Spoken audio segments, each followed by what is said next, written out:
All right, chapter 3 is on a topic called stoichiometry.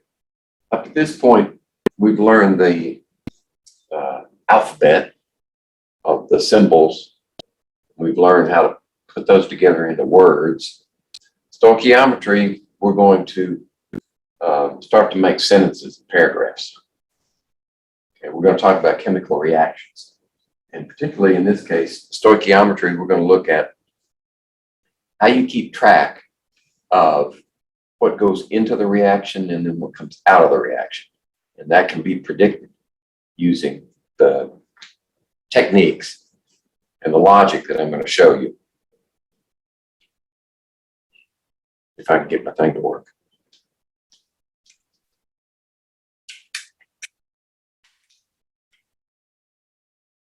And all else fails, use a hammer or change the batteries.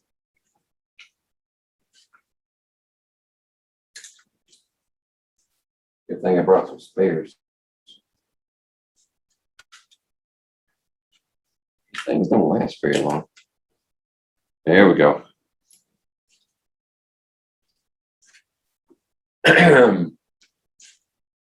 All right. Stoichiometry. It actually derives from the concept of counting things. And that's important to understand how chemical reactions proceed, because the reaction doesn't proceed based upon mass. It's perceived based upon numbers of atoms and molecules. And that's one thing that early chemists didn't understand. They only knew mass. But when Dalton came along and offered his atomic theory, that changed the whole direction, the understanding of how chemical reactions occur. All right. The problem is these things that are happening in a chemical reaction are occurring at the microscopic level. And you can't see what's going on. And even with the fastest instruments and the fastest supercomputers, you can't count every atom that's participating in a chemical reaction. So we need an alternate method, a macroscopic way of getting at what's going on underneath. And this concept called counting by weighing is how we do that.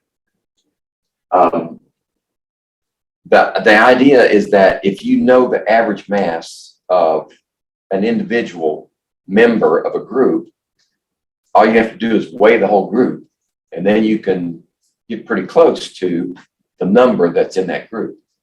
That's counting by weight. In this example, we have a pile of marbles that weighs that much. And if we take 10 of them out, which is doable, and weigh them and they're this much, then we can calculate the average mass of each marble and then use that as a conversion factor to determine how many marbles are in that many. Right, so this is the math that we use, 3.76 grams per marble. Notice that that is a conversion factor because this is equal to that. And we can use that fact. This is not typically the way I write things when I'm doing a unit conversion. We start off with 394.8 grams. And then I use a conversion factor to get rid of the grams and leave us with marbles. Now you can use this one. Just put 3.76 grams in one marble here, but that's an extra step. I would just take the equivalence is 10 marbles equals 37.6 grams, and you get the same answer.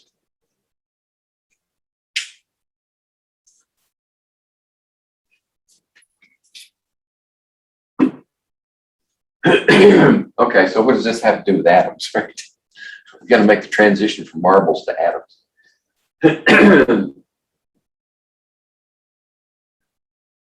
Well, what we need is a way to determine the average mass of an atom.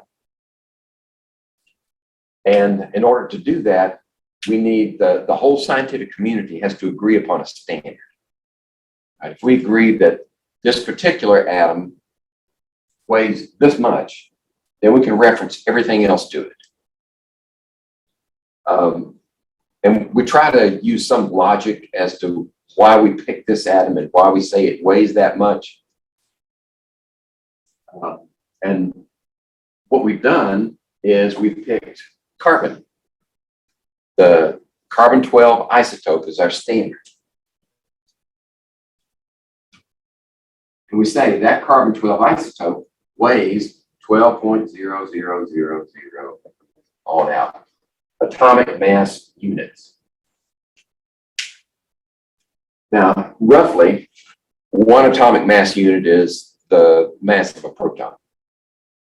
Not exactly, because we're arbitrarily establishing this one as exactly 12, and then everything else is referenced to it. The mass number, of course, is the number of protons and the number of neutrons together.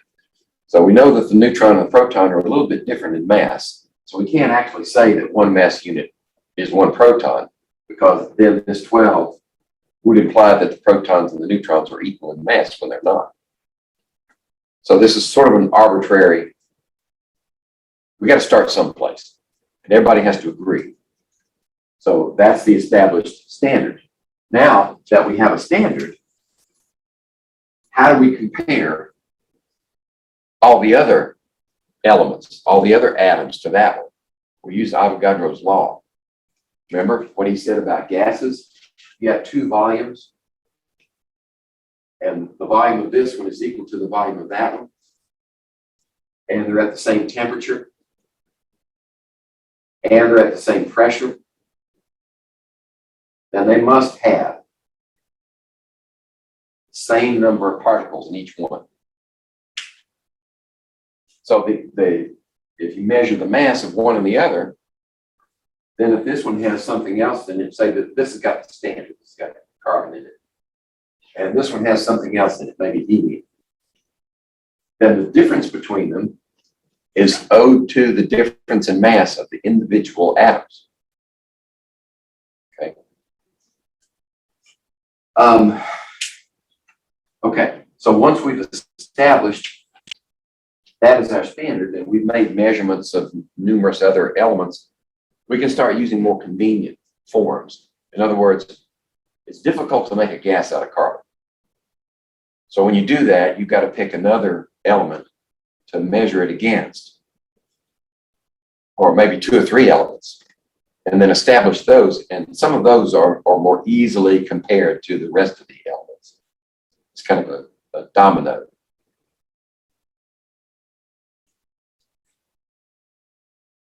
Okay, well, this is our standard, and your authors use the U symbol instead of AMU. I like AMU better, because it's too easy to get the U confused with the prefix for micro. Okay. So that's why the mass number of an isotope is always a whole number, but the atomic mass of an atom is never a whole number unless it's this one. The rest of them are going to be fractions. Okay.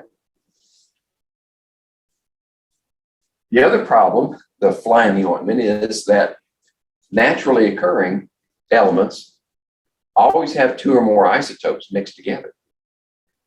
So this isotope might weigh that much, and this one, of course, will weigh different.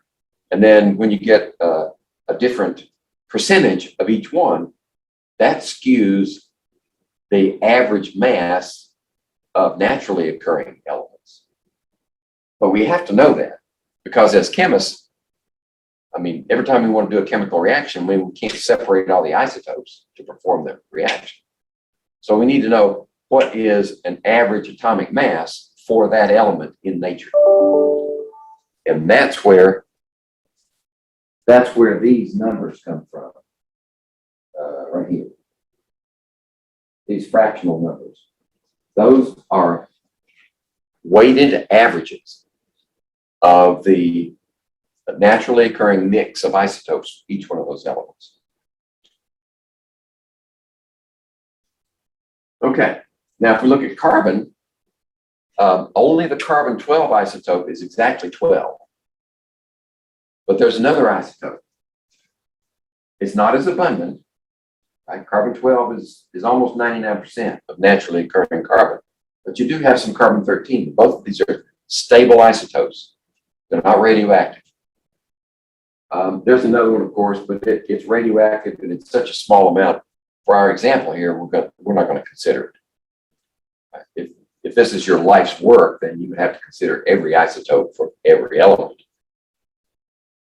But in this case, we're going to use these two to explain what we mean by weighted average. The weighted average, best analogy I can think of is calculating your GPA.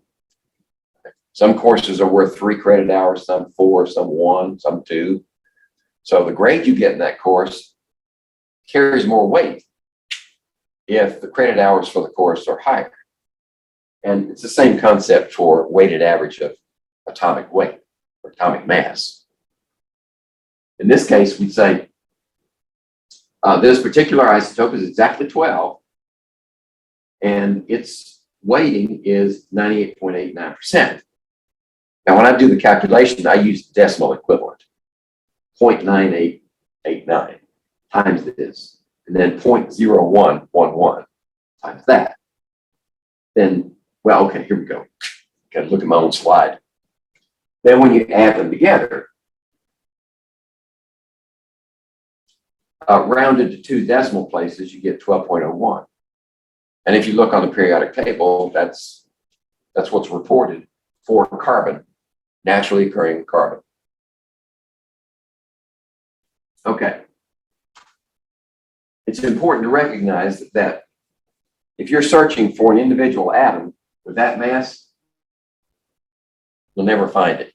It doesn't exist. It's an average mass.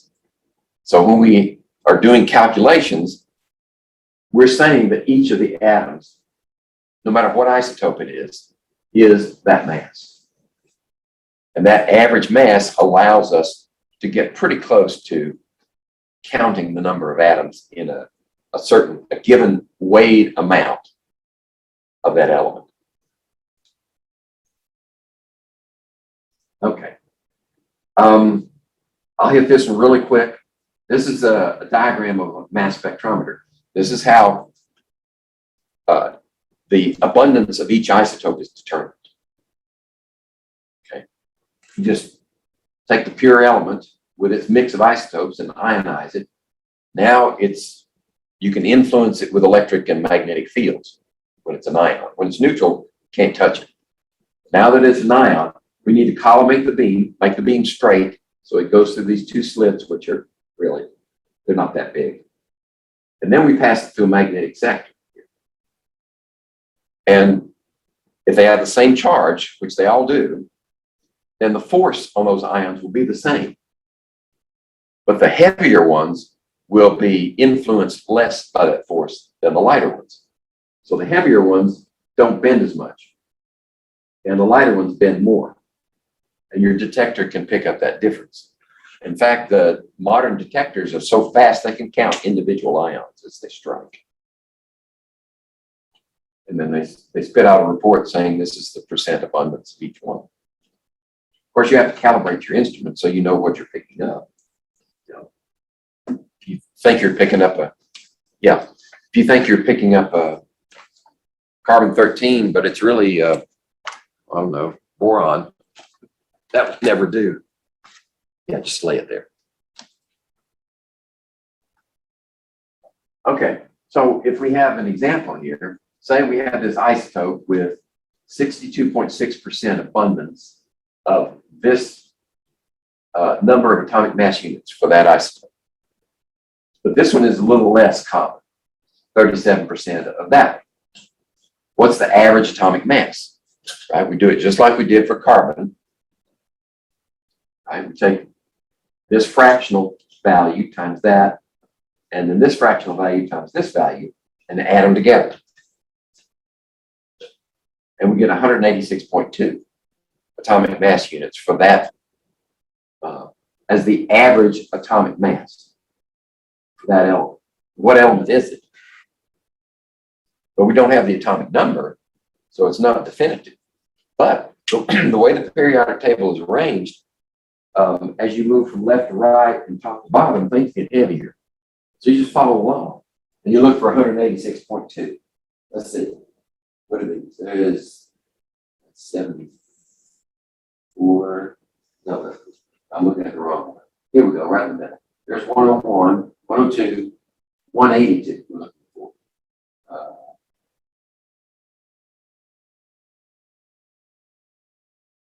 186.2, excuse me. There it is, right there. 186.207. That's rhenium. Now you didn't have to memorize that one. But it's a real element. Sometimes average atomic masses are calculated for elements, and they're very close together.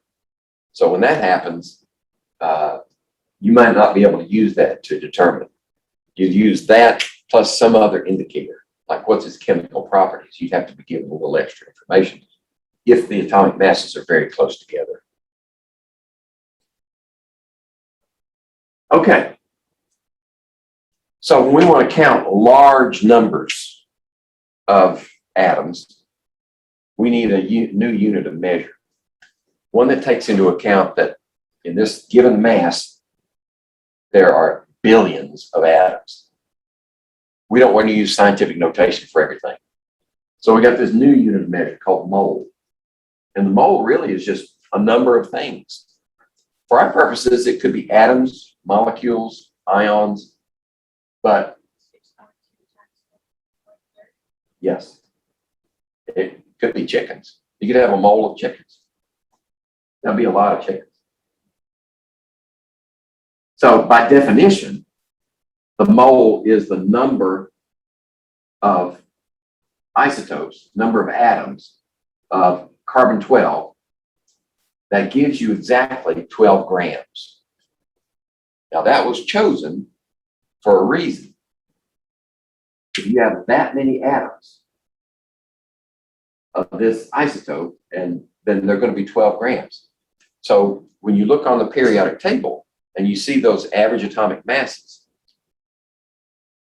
those are the average weights of an atom in atomic mass units. But if you have a mole of those atoms, naturally occurring mix of isotopes, it's going to weigh that value in grams. So that number could be equal to one or the other. One atom would weigh that much in atomic mass units, but a mole of those atoms would weigh that much. And this is 6.022 times 10 to the 23rd. We call that Avogadro's number. He didn't determine it. It's more of a honorarium, because his theory allows us to do all this stuff.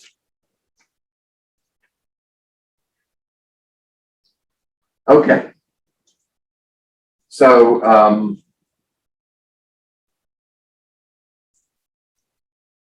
well, that's an attack. That's then a weighted average.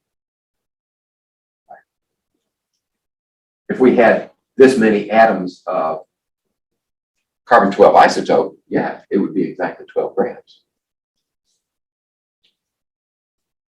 That would be an expensive proposition.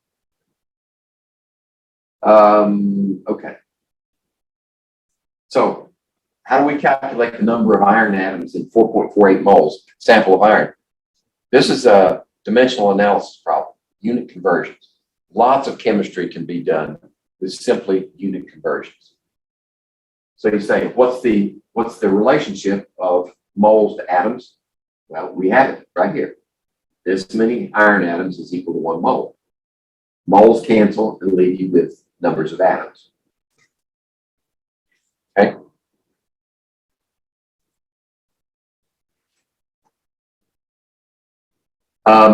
So if you have individual atoms, that's a no-brainer. You just pick it out of the periodic table, this value. But what if you have a compound? How do you deal with compounds? Well, you look at this, right? If you have a mole of water, how many moles of oxygen do you have? For every mole of water, you have 1 mole of oxygen, right? Okay. How many moles of hydrogen do you have? 2. 2 moles of hydrogen. So if we convert this to, well, 1 mole of oxygen atoms weighs what? 16 grams. 1 mole of hydrogen atoms weighs 1.01 grams. So 2 of them would be 2.02. Okay, so you add them together. 1 mole of this is contributed by that and that. So this is 1 mole of water. All you have to do is just add up the molar, we call it molar mass. How much does a mole of them weigh? What's its mass? Just add up the molar mass for each of the atoms in there as if they were independent players. And if you have 2 hydrogens, you just multiply 2 times that.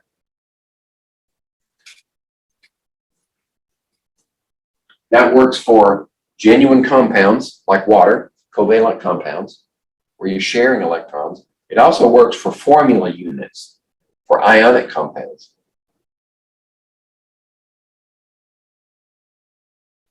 Like barium nitrate.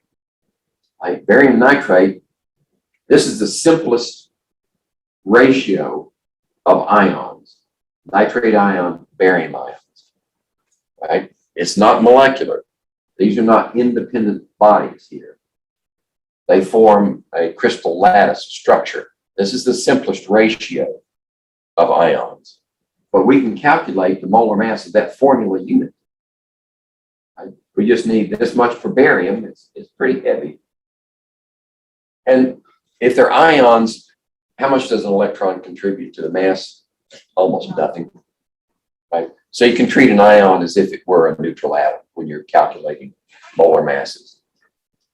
Add the barium. How many nitrogens do you have? You have 2. Right? How many oxygens? 2 times 3 is 6. Yes.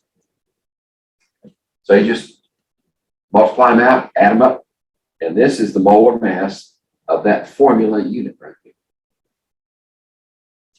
Okay? And notice that's also a conversion factor if you need it. Grams per mole. Molar mass can be used as a conversion factor. And we're going to do that actually. That's part of stoichiometry. I remember this, and I remember that it got really, really complicated like halfway through the year. Well, yeah. That's the nature of science. Start off slow, gather steam. Okay. This one's kind of a stupid slide. How much does 1 atom of copper weigh? There's no atom that weighs this many grams. It has to be that one. But you can calculate it. Right? And use 1 copper atom, convert it to a mole, and then you can use the mole relationship. This is a chained conversion that we talked about early on, first chapter, maybe the second chapter. How many atoms in, well, this is kind of a trick question. 63.55 gram sample of copper, how many atoms is that? That's a mole, right? Just look it up on the table, then that's the molar mass of copper. So, right, it's going to have that many atoms in it. Now, if we have a 100-gram sample of each one of these elements, magnesium, zinc, and silver, which one has the greatest number of atoms? Remember Avogadro's law. If you have equal volumes and temperature, pressure, and volume are all constant, then you have the same number of atoms. But if you have equal masses, then how do you get equal masses when the atoms are different masses? The heavier one takes fewer, right, to give you that mass. The lighter one takes more to give you that total mass. So the lightest one is going to give you the greatest number of atoms. And you should look it up in the periodic table. Yeah, that's the heaviest. This is next. Magnesium is the lightest. So it will have the greatest number of atoms in that group.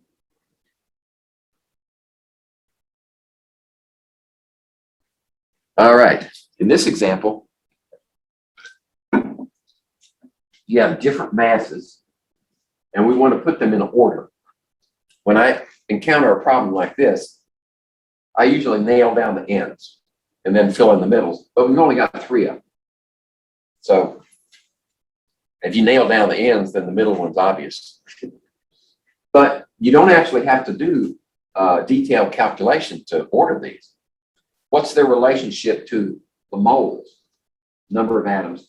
How many moles is this? How many moles is that? How many moles is that? Then you can usually put them in order. So 107.9 grams of silver is what? How many moles is that? That's exactly 1, isn't it? How about 70 grams of zinc? But what's the molar mass of zinc?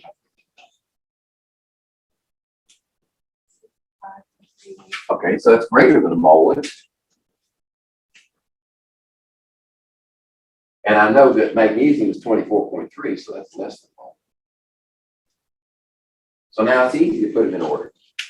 This one's in the middle. That one's first, greatest to least. This one, that one, then that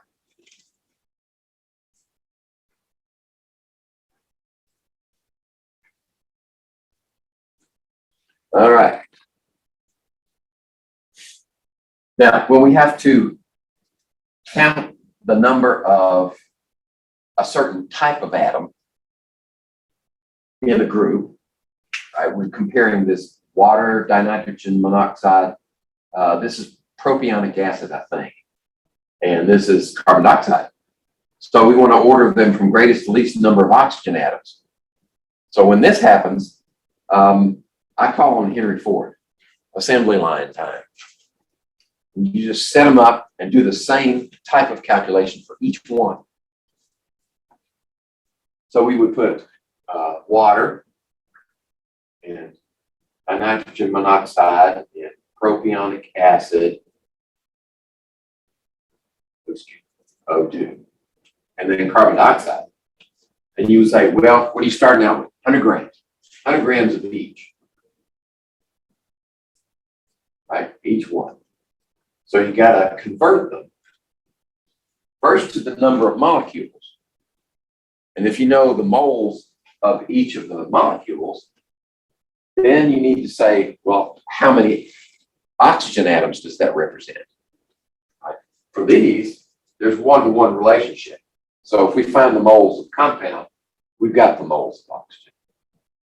But for this one, if you find the moles of this one, you need to multiply it by 2 because there are 2 oxygens for each one of these.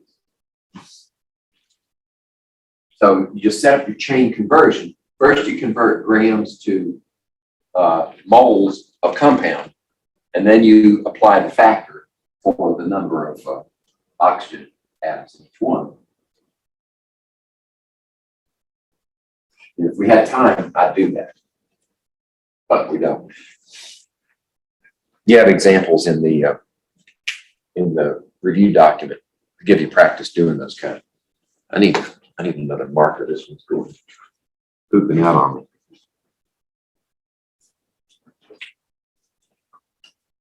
There we go.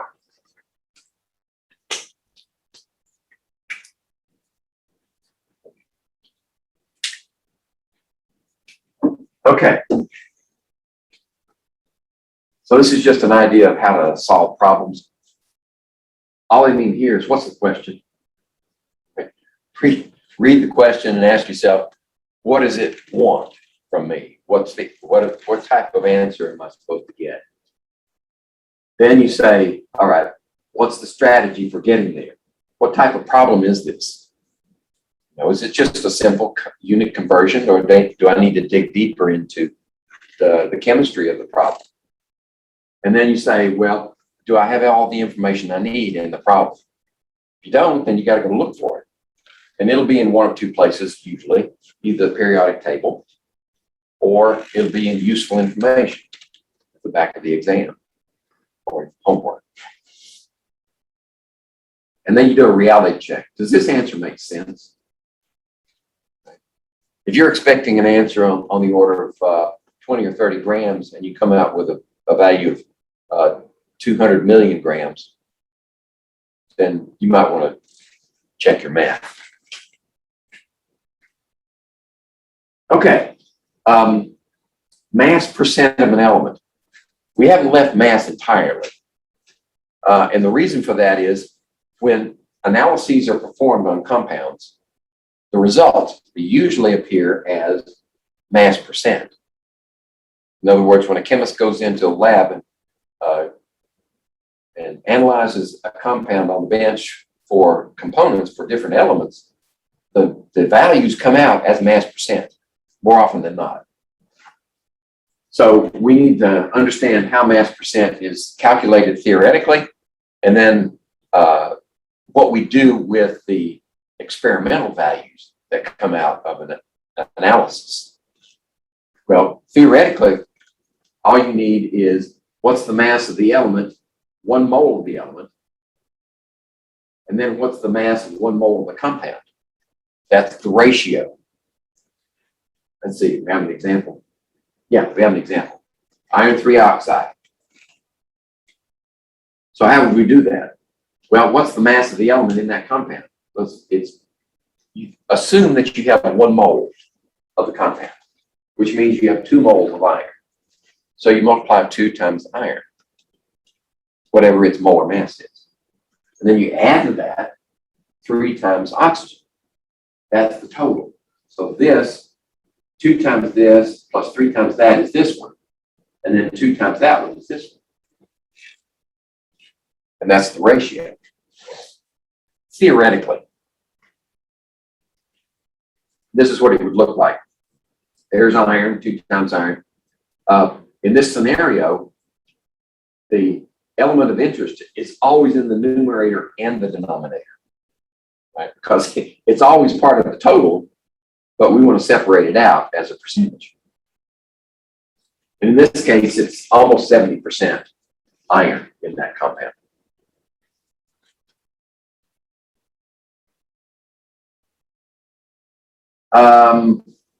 Percent oxygen by mass, you do that same Henry Ford thing. Just calculate, use what we just learned on the previous slide, calculate the percent of oxygen in each one. Right? Oxygen divided by the total, just lay it out and then compare. It turns out water is still the greatest number of oxygen atoms in that amount, and it's also the highest percentage. And then ask yourself, does that make sense? Well, yeah, it does.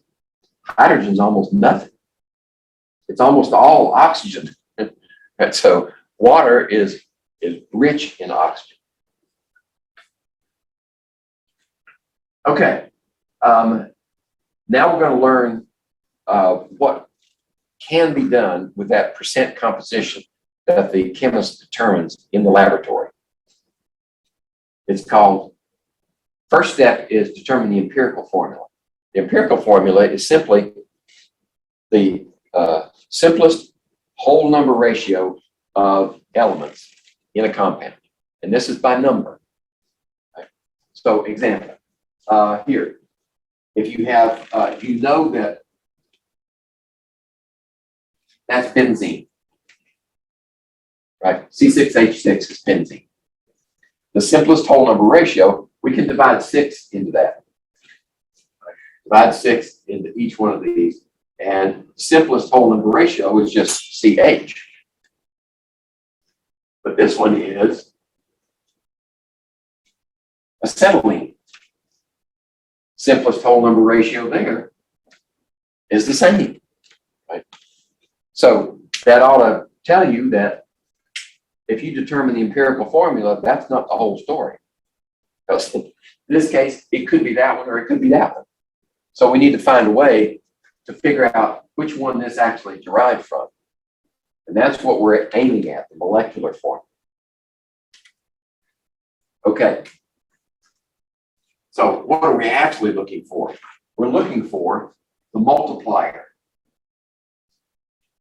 6 times 1 and 6 times 1 would give us that one. And this one, 2 times 1 and 2 times 1 gives that one. We're looking for this value right here. Okay? So the key is, what is the mass of that formula? Well, it's 12.01 plus 1.01, or 13.02 grams per mole of that unit. And same thing over here. All right.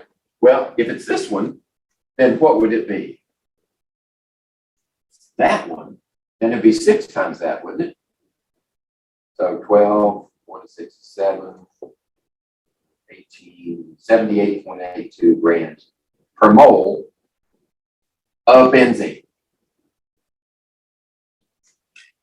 But this one would only be 2 times that, which would be 26.04 grams per mole of acetylene.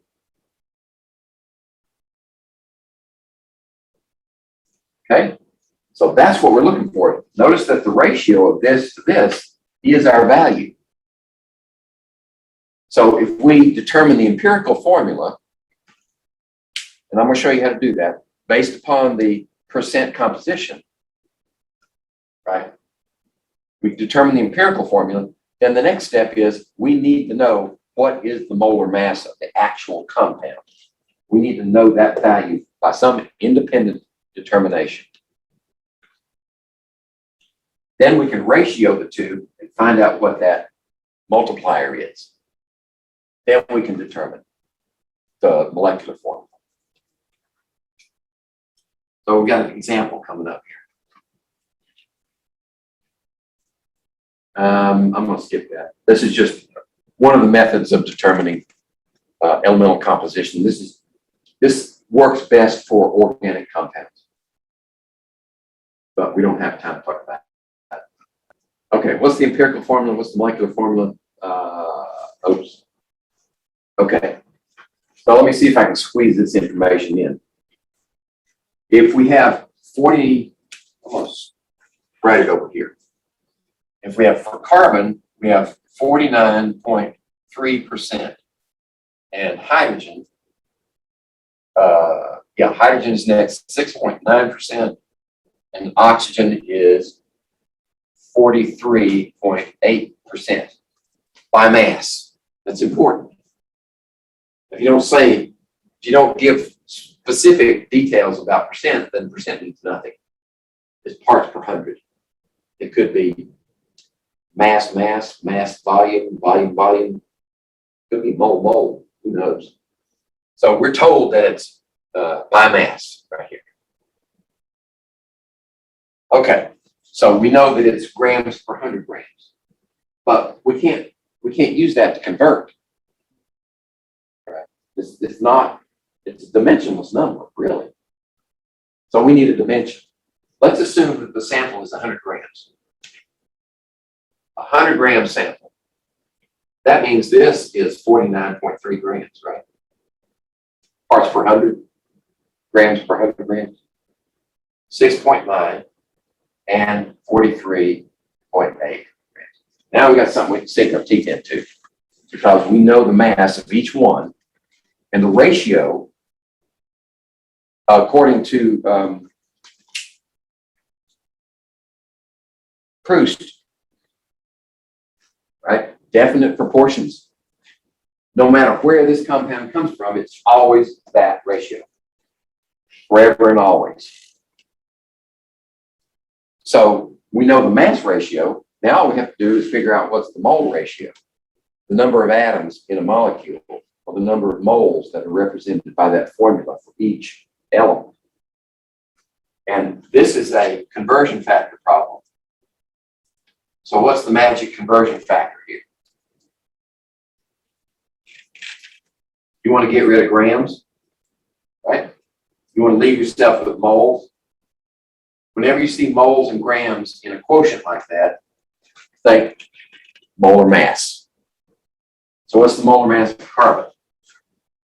12.01, correct? How about hydrogen? Look it up. Yeah. 1.01. I always round off to 2 decimal places. Oxygen, rounded off is 16. Okay. So if we calculate this, I'm going to have to get my calculator for this one. I can't do it in my head.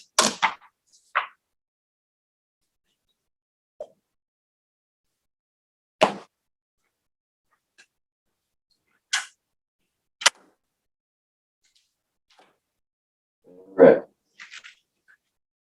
So I need to divide this one by 12.01. 0.3, 12.01. So that's 4.104.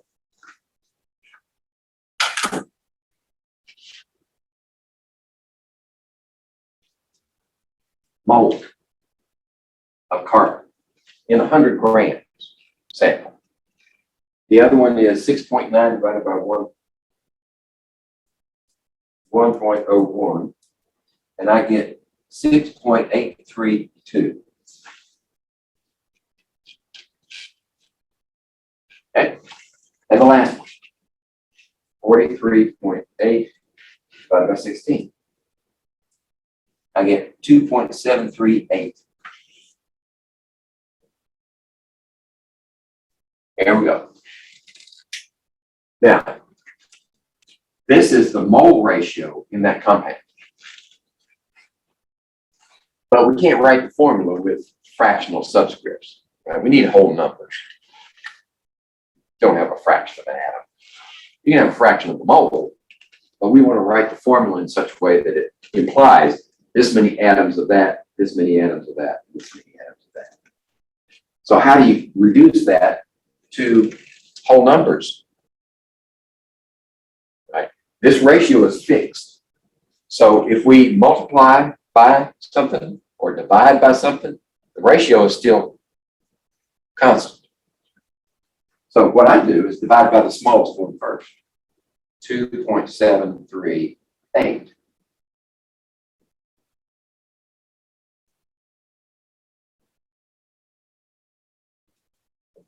Which that gives us 1 here. How about, let's see, do I still have that in the calculator? Yeah, I got this one in here. So let me just swap that and divide by 2.728. 2.495.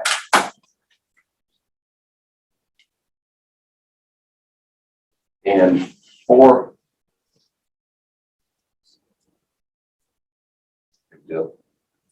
And divide by 2.738. 8. I get 1.499.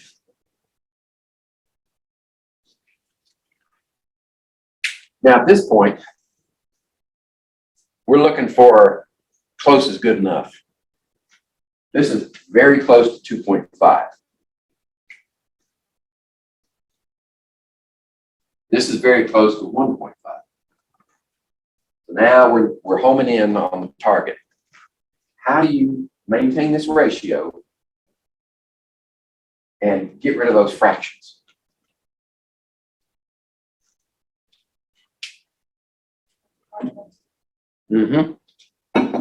Multiply all of them by 2. If we do that, we get equals 3, 5, 2. That means the empirical formula, this is the simplest whole number ratio, we can't reduce those any further. Right? We can't, there's no whole number we can divide into these and make them smaller. So our ratio is C3H5O2. That's our empirical formula. So what's the weight of that thing? Well, we need to say 3 times 12.01, right? 3603. and then 5 times 1.01, and then 2 times 16. Add them all together. I get 73.08. This is what I call the empirical weight. This is grams per mole of that unit. Okay. Now, what are we looking for? Remember, we're looking for this multiplier. If it's 1, then that is the molecular weight. And the information we're given here, that would have been 73.08 or close to it. But it's not. What is it? It's about twice that, isn't it? 2 times this, so X equals 2. Now, the molecular formula is C6H10, oops, not 10, not 110, H10O4. That's the molecular formula of adipic acid. Okay? Before I change slides, get this off the board.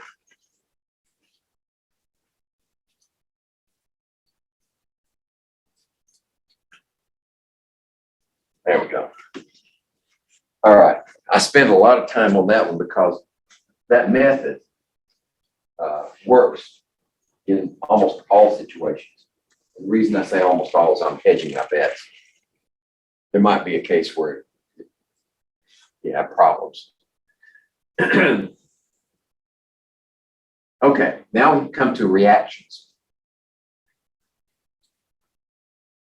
When we write a chemical reaction, we always put the reactants on the left-hand side and the products on the right-hand side, and an arrow in between. What goes on between here and there can be extremely complex and multi-step. So as written, this is the overall reaction. This is what you can detect. This is what you put in, and this is what you can detect in the products. Also, we have to be sure that we have to obey Lavoisier's law, conservation of mass, during a reaction. So the mass of these has to equal the mass of these, and according to Dalton, you get that because you have the same number of atoms of each element on each side. So we have 6, 7 oxygens here. We have 4, 3, 7 oxygens there. And you do that for all the elements. That means this equation as written is balanced. Now, how do you balance it? First of all, when you write your equation, you have to be sure that the elements and compounds are written correctly. Oxygen is always diatomic. In most cases. Under 1 atmosphere pressure and room temperature, it's diatomic. So you have to write it this way. Whereas this one is ethanol, the drinking kind. Ethyl alcohol is written that way. That's the only thing, that's the only way to write ethanol. Well, it's not the only way, but you have to have that mix of atoms. We could put this hydrogen over here and do that. Then it'd be more difficult to tell it was ethanol. But this way, we know that that's the alcohol group right there. And then your products have to be carbon dioxide and water. Now, once you've finished writing those in their positions as reactants and products, you cannot touch these values here, subscripts. They are sacred, untouchable.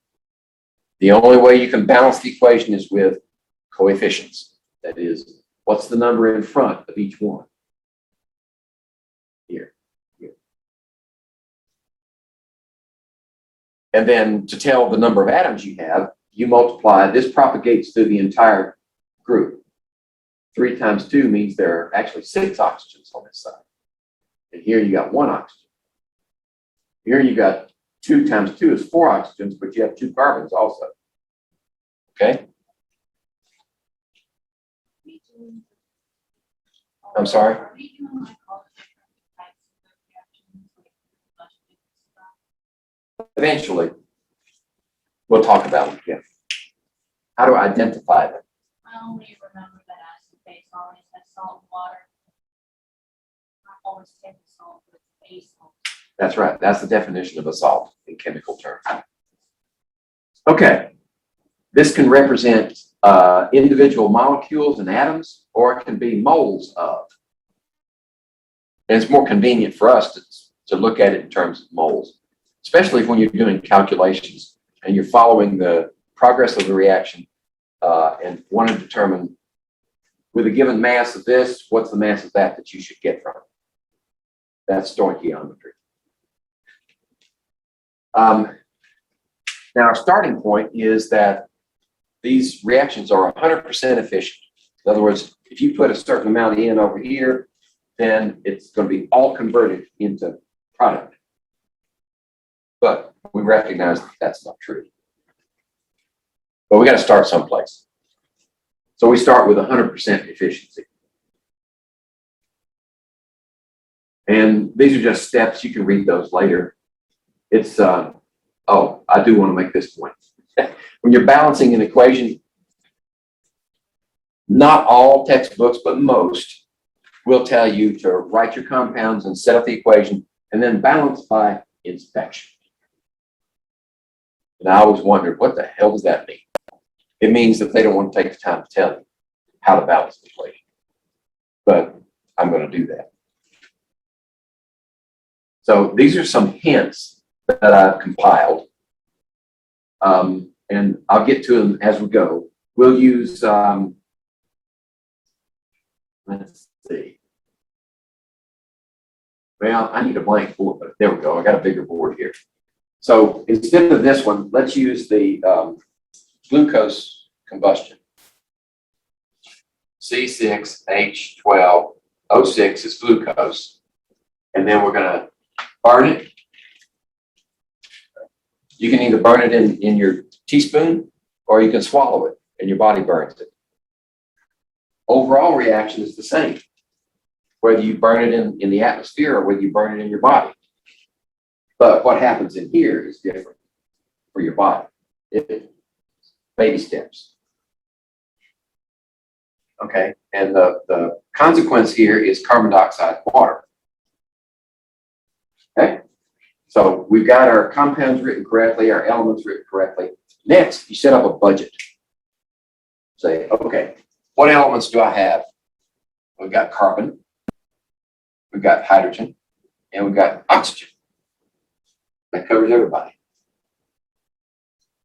Then you set up your starting position. How many carbons do you have on this side? 6. How many hydrogens? 12. How many oxygens? 1, 2, 3, 4, 5, 6, 7, 8. On this side, you have 1 carbon and 2 hydrogens and 1, 2, 3 oxygens. Right? And you can tell with this budgeting method that there's no balance, right? These are not equal. Once you get finished, those numbers on this side should be same as numbers on that side. Okay, where do you start? Well, sometimes after years of doing many of these, you get a feel for where the best place to start and the quickest solution to the problem. But if you don't know, I just start at the top. Eventually, you're going to get there. If you've written these correctly, you will eventually balance. If you haven't written these correctly, it will never balance. Ever. Okay, so let's start with carbon. We need 6 carbons on this side. We get them by coefficient. So that changes this one. And it also 12, 13 oxygens. That brings up another point. When you've got an equation and you have any single elements in there somewhere, save that one for last. Because if you put a coefficient in front of that, what's it going to change? Just that one. So if you put that at the end, then that's all you need. Then you change that one with your coefficient. But if you're at the end of your balancing, you think you're at the end, and you need to put a coefficient in front of this one, that changes this one and hydrogen. Now you got to go back and figure out the rest of it. Oxygen is always the worst in every single chemical reaction. Oxygen is the worst. It's always an odd number. That's especially true with hydrocarbons. When you try to burn hydrocarbons, I hate it in these reactions. It never likes to be a good number. It's always an odd number or not visible. How about hydrogens now? Carbons are balanced. Hydrogens, we need 12 on this side, right? Hydrogen's only in this position. So that's 12 hydrogens, but we changed oxygen too. 6 plus 12 is 18, correct? Okay, now we've got oxygen in 2 places over here. 6 of them are already spoken for. So we only need 12, right? We need another 12 oxygens. So if we put a 6 here, that gives us 12 plus 6 is 18. And you can see instantly that you're balanced. And then you look, okay, I know I'm balanced, but can I simplify it? Can I divide through by some whole number and maintain the ratio? No, not in this case, because that was 1. You can divide through by 1, but that won't get you anywhere. And we try for the simplest whole number coefficients. Okay? Another hint, helpful hint. If you have an equation that has polyatomic ions, and then the polyatomic ions are the same on both sides. You got ammonia here, ammonium here, phosphate here, phosphate here. And they don't break up in the process of the reaction. Right? They make their whole on both sides. Then you can use them as a balancing unit, a group. And that saves you a whole lot of trouble. Right? You got ammonia here as a group, phosphate's a group. I left the charges off because it's easier to do it that way. I didn't even subscript that way. Calcium and chlorine, that covers everybody on both sides. And then you just get your initial numbers, right? Okay, and then you say, where do you start? Well, I'm going to start with calcium, right? I want 3 calcium on this side because I got 3 on that side. There's my 3, and that gives me 3 calciums, but it also gives me 6 chlorines, right? Okay. Now I've got 6 chlorines here, and I want to get 6 chlorines on that side. Right? So I need a 6 coefficient. But that changed ammoniums. I got 6 ammoniums now. Okay, let's do our tally first. Now we're going to get 6 ammoniums. We need a 2 here because 2 times 3 is 6. Okay. And that changes the phosphates also to 2. But now the phosphates also balance. So we can see at a glance, we're balanced. Okay. Now this is a starting place for balancing equations where you just do atoms and polyatomic ions, and everything's well behaved. We're going to get into some balancing issues later on where you start transferring electrons.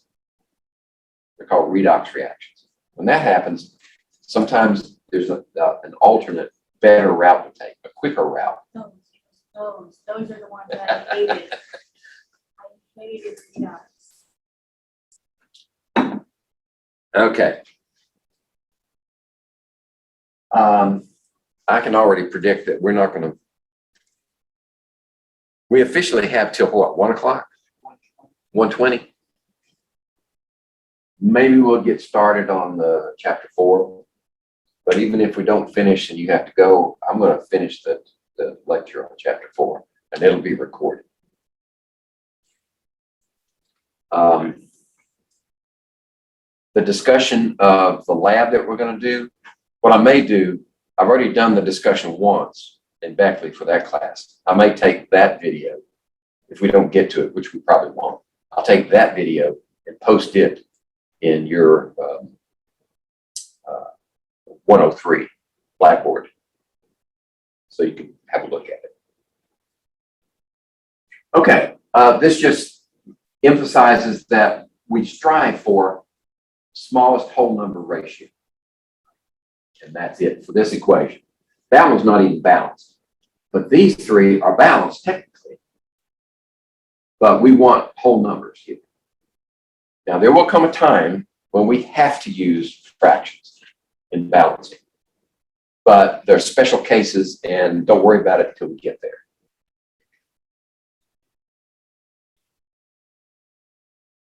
All right. Let's see. Which of the following are true about balanced chemical equations?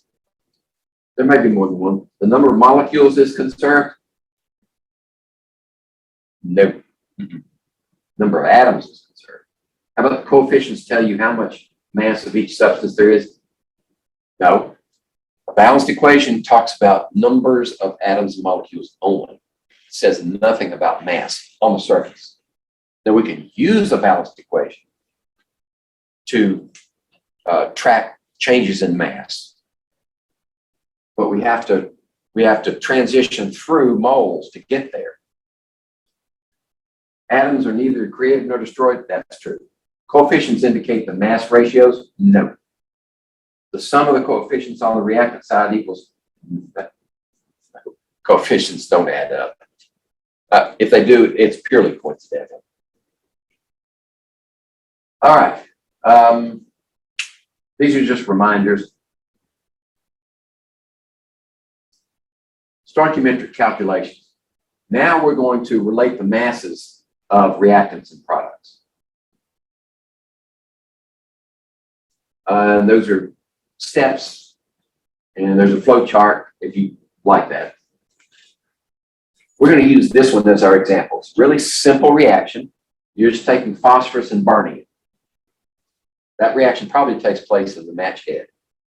You use white phosphorus in match heads, or red phosphorus. Which P4. And combine it with oxygen, it makes P2O5. Okay, this equation is balanced. You can check it out for yourself. The question is, if you have 6.25 grams of phosphorus, when I write a balanced equation, I take the word problem and extract information from it and put it on my equation. 6.25 grams of phosphorus. Right? Is burned. What mass of oxygen will combine with it? So all of this is going to be consumed, and there's plenty of oxygen. If we burn it in the air, that's true. We say that's excess. We have excess oxygen. But we want to know what's the mass. Okay, what do? Well, in these equations, we're showing mole ratios, not mass ratios. So if you want to go anywhere in this equation, from here to here, here to there, back there, like that, it has to be moles. Think of it as a great wall, here to here. You can't get over that wall unless you're moles. Okay, so we got to convert this to moles. Grams of P4. So what do we need? Get rid of grams, leaves us moles. We need molar mass of P4. Right? So what's phosphorus? 32 something. 32 is 30.97. I was close. I was thinking sulfur. So 30.97 times 4 is 123.88. 123.88. So we divide that into 6.25. and we get 5.045 times 10 to the minus 2 moles of P4. Now you got moles. You can go anywhere you want to. How do you get there? You need a conversion factor. What's the ratio? For every one of these, you need 5 of those. That's your conversion factor. Ratio of P4 on the top, P4 on the bottom, oxygen on the top, and this is moles. So you have 5 oxygen for every 1 P4. So the P4 is canceled. And you multiply 5 times that value. 2.523. 2.523 times 10 to the minus 1 mole of oxygen. Now you know how many moles of oxygen are required. So we just need to convert to mass, don't we? Moles on the bottom this time and grams at the top. Right? So for oxygen, what is it?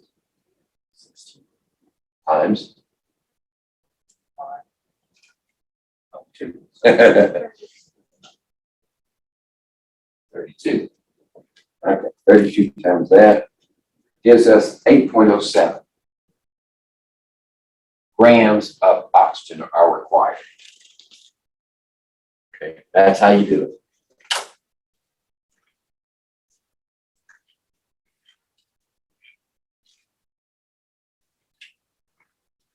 Right there, the green letters.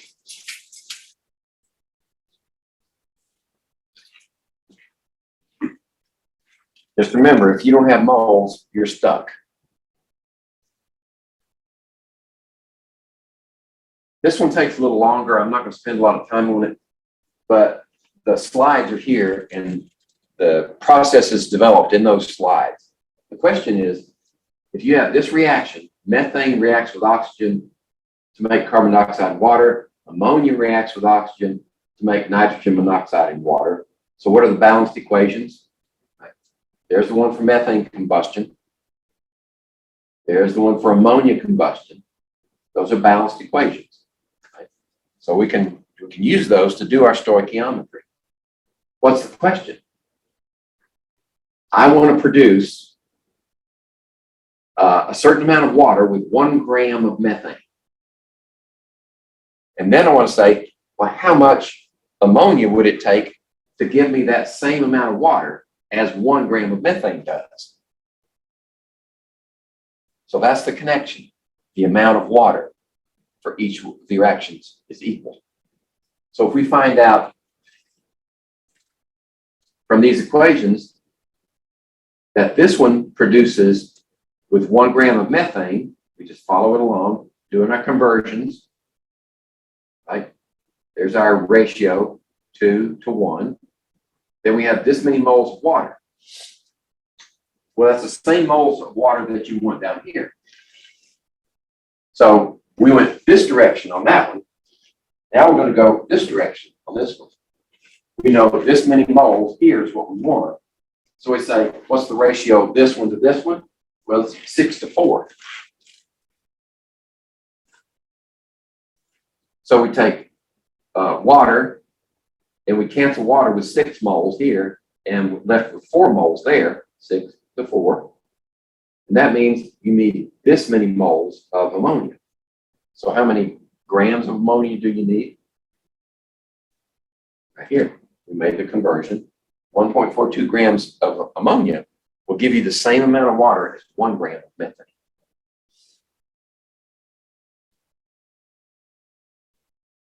Now, back to reality. When you've got 2 or more reactants in your vessel, whatever you're reacting, you can never, because of experimental error, measurement error, you can never get the exact amount of each one so that their reaction will consume all of them and nothing's left. And you have product only. That's called a stoichiometric mixture. It's theoretical, purely theoretical. You can never, ever get the right mixture because no balance can weigh close enough to give you exactly what you need. You can get really close, but there's always going to be one reactant that's excess, well, one or more, but there's always going to be one limiting reactant. That's the one that runs out first. Okay? What happens to the reaction when the limiting reactant runs out? The reaction stops.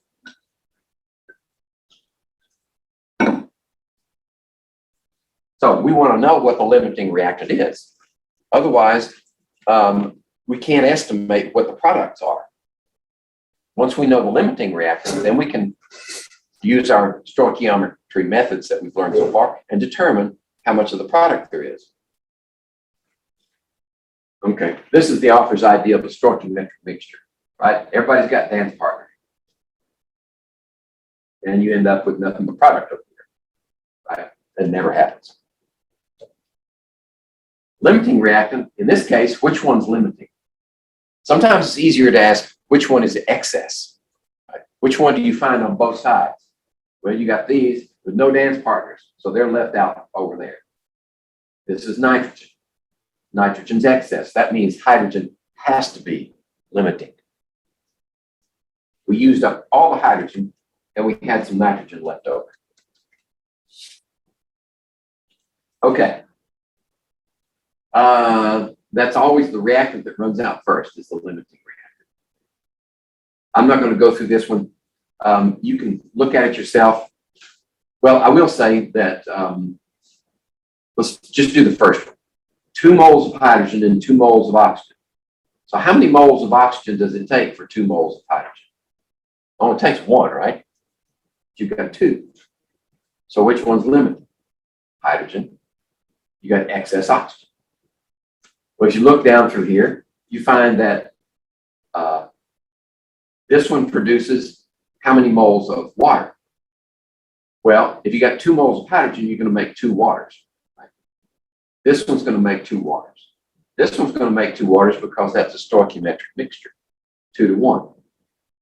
And this one's going to make 2 waters because you've only got 1 mole of oxygen and plenty of hydrogen. But the ratio is 1 to 2.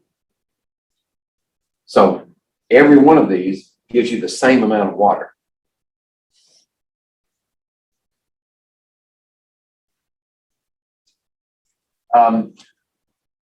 This just makes the point. You can't just simply add up the total moles of the reactants and decide which one makes the amount of product. You've got to determine which one is the limiting one, which one runs out first, because when that happens, the reaction stops.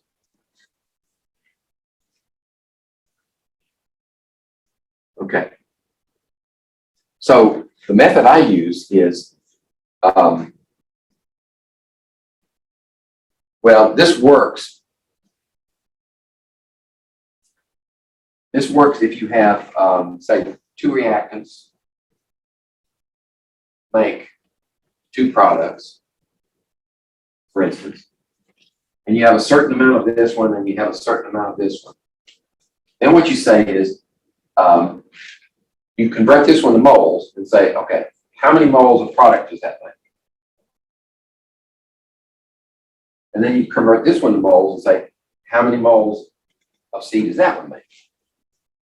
The one that makes the least amount is the limiting one, because when it runs out, the reaction stops. So you just determine how much of this one, how much of that one, and you don't have to go all the way to mass. Just go to moles. Which one makes the fewest number of moles? And that's the limiting one. And then once you've done that, if the question is how much of this is produced, then you're halfway there. Right?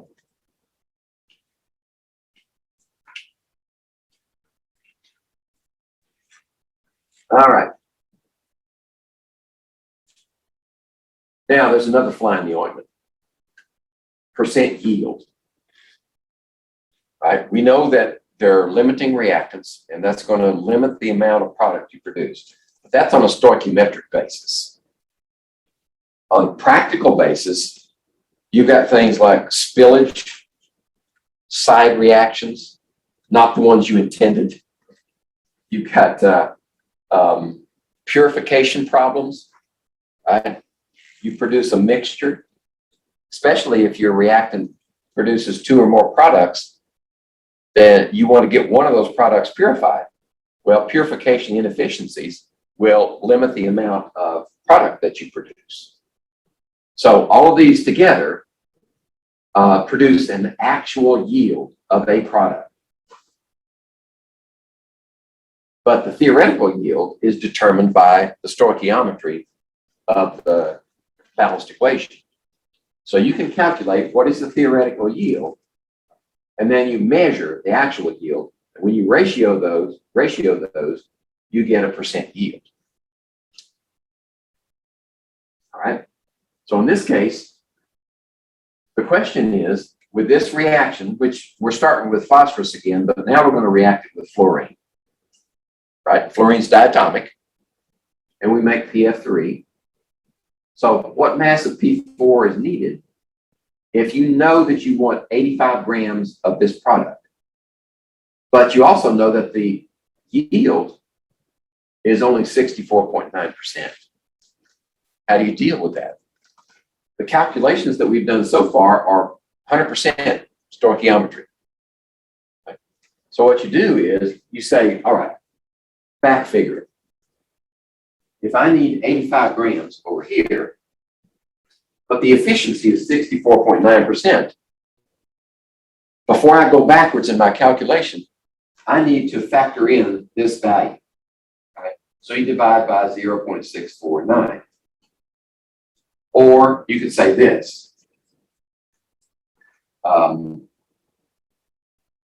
Yield is 100. 64.9. Like that. Same difference. And that'll give you, obviously, a larger number. And then you work backwards from that large number to this one. And then to check yourself.